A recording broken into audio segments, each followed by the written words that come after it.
if I had the ability to tell myself 10 years ago, one of the advice I would have said is find a mentor. In life, you are traveling on a journey, and there's some people ahead of you, beside you, and behind you. And so we always need to be reaching forward and reaching back. Mm-hmm. So depending upon where you're at. And a hand here. Yeah.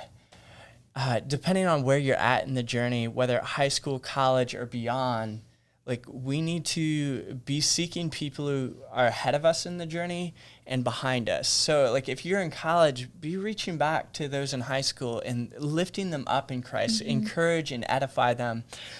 I asked this question when I was in my 20s, looking at the men I worked alongside that were in their 40s, 50s, 60s, and 70s. What did they sow in their 20s in order to be reaping the fruit in their decades later? So this kind of circles back a little bit to that. But I think it's critical. Finding a mentor, finding people you can also mentor and pour into. Mm-hmm.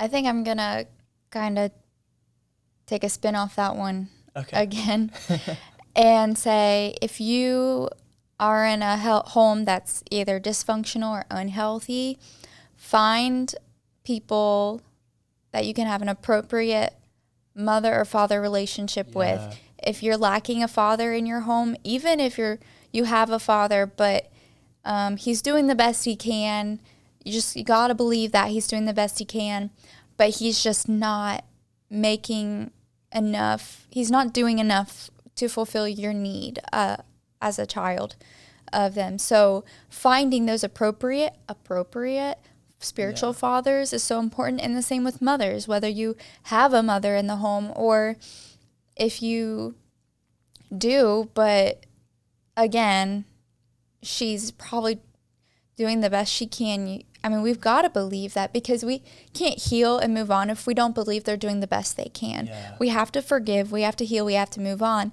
But then go find people who are capable of doing that. Yeah. And that's something that I was able to do as a teenager, new to the faith, is be surrounded by mothers and fathers of the faith in an appropriate way. Feel like a daughter. Feel like...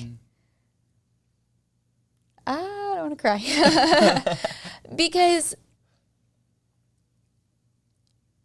because you're still allowed to be a daddy's girl or honestly a mama's boy. You're allowed to be those things spiritually, not just by blood, but by spirit. Yeah. Spirit is stronger than blood. So finding those people who can be a spiritual mother, a spiritual father in your life.